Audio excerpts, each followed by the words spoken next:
नमस्कार साथियों, मैं आपका साथी दिनेश बोरा। पूर्व मुख्यमंत्री वसुंधरा राजे अपने 2 दिवसीय दौरे के लिए आज सुबह ही बीकानेर संभाग पहुंची। बीकानेर में विशेष हेलीकॉप्टर से पूर्व मुख्यमंत्री वसुंधरा राजे पहुंची, जहां पर तमाम जो बीजेपी के जो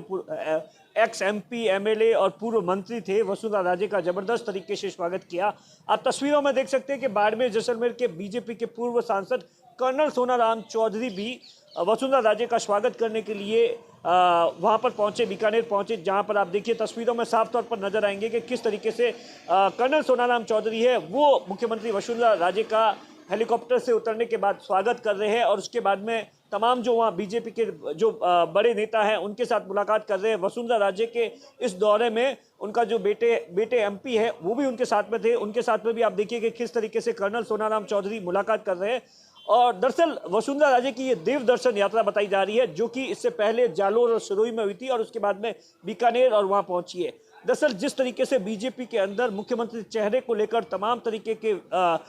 जो बातें चल रही है, इसी बीच मुख्यमंत्री वसुंधरा राजे का ये दौरा बड़ा महत्वपूर्ण है, क्योंकि पहली बार मुख्यमंत्री वसुंधरा राजे 2023 चुनावों से पहले आप देखिए कि किस तरीके से जनता को संबोधित कर रही है। इतनी बड़ी सभा इन दिनों में वसुंधरा राजे को नहीं देखने को मिली, लेकिन आप देखिए ये बीकानेर के अंदर वसुंधरा राजे ने एक बहुत बड़ी जनसभा को संबोधित किया। और उससे पहले भी कहीं जितने देव दर्शन के कार्यक्रम थे, करणी माता के दर्शन किए, और इस दौरान वसुंधरा राजे ने जो कुछ कहा वो इशारों में बहुत बड़ी बात थी। वसुंधरा राजे ने कहा कि मेरे जीवन में कुछ भी मुझे आसानी से नहीं मिलता है, मुझे संघर्ष करना पड़ता है, और आज जिस तरीके से मुझे करणी मां का आशीर्वाद मिला है तो मेरे आगे का काम भी पूरा सफल होगा। इस बयान का बहुत बड़ा मायना है। और इसी दौरान वसुंधरा राजे के साथ में वसुंधरा राजे ने बाकायदा जो जूनागढ़ की जो रैली थी,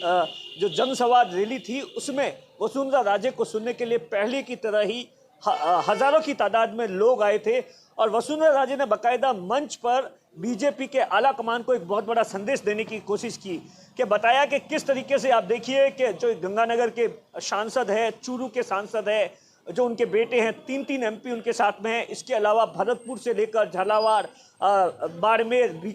जोधपुर और तमाम जो बीजेपी के पूर्व मंत्री या पूर्व विधायक जो भी है वो वसुंधरा राजे के साथ में इस दौरे के दौरान नजर आए। और दूसरी जो सबसे बड़ी बात है वो ये कही जा रही थी कि देवी सिंह भाटी बीजेपी ज्वाइन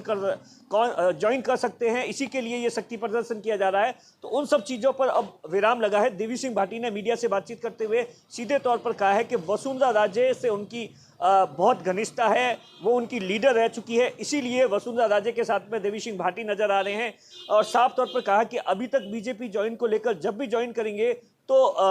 पूरी मुखरता के साथ में करेंगे, क्योंकि जिस तरीके से 2019 लोकसभा चुनाव के दौरान अर्जुन मेघवाल के और देवी सिंह भाटी के बीच में आमने सामने को लेकर तमाम तरीके के विवाद थे, उसी को लेकर देवी सिंह भाटी ने बीजेपी को अलविदा कह दिया था। आज भी वो अपनी बात पर कायम है और आगे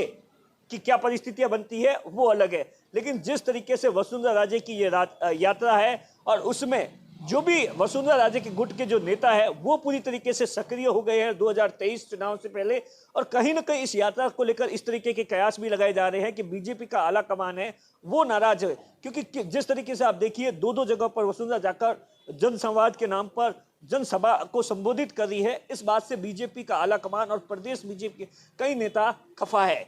कैमरे के पीछे अशोक है, मैं आपका साथी दिनेश बोरा।